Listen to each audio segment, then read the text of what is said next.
ꯑꯗꯨꯝꯅ ꯌꯦꯡꯕꯤꯔꯤꯕꯁꯦ ꯏꯝꯄꯦꯛ ꯇꯤꯚꯤꯗ ꯁꯟꯗꯣꯛꯆꯔꯤꯕ ꯊꯥꯕꯨꯝꯁꯤꯃ ꯑꯦ carnival of Manipuri cinema ꯍꯥꯏꯕ ꯊꯧꯔꯝ ꯑꯗꯨꯅꯤ ꯊꯧꯔꯝ ꯑꯁꯤꯗ ꯃꯌꯥꯝꯕꯨ ꯈꯨꯔꯨꯝꯖꯔꯤ ꯃꯌꯥꯝꯕꯨ ꯇꯔꯥꯝꯅ ꯑꯣꯛꯆꯔꯤ ꯉꯁꯤ ꯖꯨꯂꯥꯏꯒꯤ ꯑꯣꯏꯅ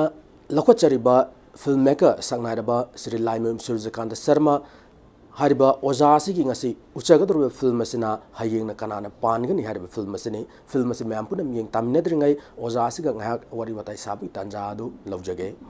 ꯑꯣꯖꯥ ꯁꯨꯔꯖꯀꯥꯟꯇꯕꯨ ꯊꯥꯕꯨꯝꯁꯤꯃ ꯍꯥꯏꯔꯤꯕ ꯊꯧꯔꯝ ꯑꯁꯤꯗ ꯑꯃꯨꯛ ꯍꯟꯅ ꯇꯔꯥꯝꯅ ꯑꯣꯛꯆꯔꯤ ꯑꯣꯖꯥ ꯍꯌꯦꯡꯅ ꯀꯅꯥꯅ ꯄꯥꯟꯒꯅꯤ ꯍꯥꯏꯔꯤꯕ ꯐꯤꯜꯝ ꯑꯁꯤ ꯀꯔꯝꯍꯥꯏꯅ ꯇꯧꯕ ꯐꯤल्मनो पानगदौरिबसे कनानो हाइफतंग सुगाने थंबियो टाइटल सिमक हयंगना कनाना पानगनी हाइबसिमक क्वेश्चन नि फिल्म सिना उलिबा अदुगा फोंदोंनिंगसि मणिपुर सि अखोइगी मतम अमदा अखोइना इंडिया दा तिंद्रिंगेदा मसि अवाना खुदुम चलमे सहितरे खुंदापक मयाम स्त्री मयाम लेरे अदुगी मतुंगदा ब्रिटिश ना मतम साना पाले पालब मतुंगदा अमुक अखोइ फ्रीडम फंगदना इंडिपेंडेंस और मतुंगदा मर्जर एग्रीमेंट लाए इंडिया की फिबा नुंगदम चलले अखोइसे हौजी हौजिकसे अखोइ इंडियन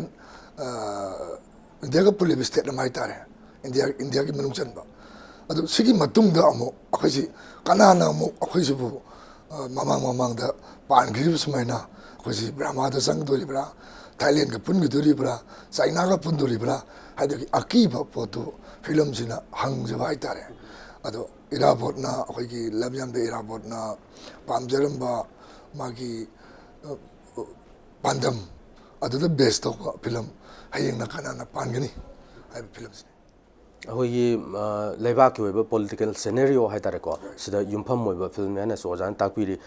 फिल्म सिगी कास्ट एंड क्रू मेंबर सिंग हाइतारेनको हाइफतंग थंबिरो फिल्म सि आइना डायरेक्शन आइना तौजै स्क्रीन प्ले अदुगा सिनेमाटोग्राफी सु आइना दम ओइ अदुगा अखोइगी एक्टर दा नुपा नुपी सिंगदा सीनियर आर्टिस्ट दा अखोइगी तामो लाविग्रबा ललित डब्ल्यू ललित कुमार अदुगी ताइजम मेमा अदुगा अखोइगी मतममा हजिकति पथाखरे फिल्म दिगी कुंगे हाइतारे अखोइ गुंग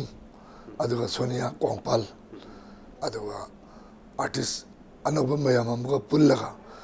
अखोइगी हजि हजि सनीमा इपोइ काइना फाउरिबा अंगांसि फिल्म इंट्रोड्यूसिंग मागी अदु पुल्ले अदुगा अखोइगी चिलगी सेनाव खरसु फिल्म सिदा अदुम मोइगी मिंगदुदि हाइबदसु मयाम खंबिररोय आइदि फिल्म पॉपुलर यामना कुंबा नतबनिना अदु मयामसिना पुल्लगा नंबा अदुगुंबा integration the based of film हाइतारे अदुगा यामना मामाना मसा यामना निंजबा मसा मख आईएस आईपीएस का ओरेनगे न सेमजर पंगाम का बिसक पिंगी दगी अंगांग सिना मागी होपसी इराबुट की लाइक मैम से पार का माना इराबुट की माना थमजरमी बा अनिंग बापाम से सि वैगनी है देना सिमा अमसु अमरजित न मामा का मापागी रोल लगे गुंगजिना मसागी रोल से लोबा अदो गुंगजिना अंगांग ओरेनगी चाइल्ड आर्टिस्ट ना आइगी जानुपा बोलेक्स ना साइ अदो मसी हारिबा फिल्म जी 2005 ता नंबर फिल्म ने ओरजा सूर्यकांतबु ngasi सुगुमलबा हयेंग कनाना पानगनी हरबा उचगदोरबा फिल्म असिगी मतंगदा मरिक चुंबा सुगाइबा वफुम कया थंबिरमगिदमुक्ता हाइनिंगाइ लेतना थागचरी लोइनना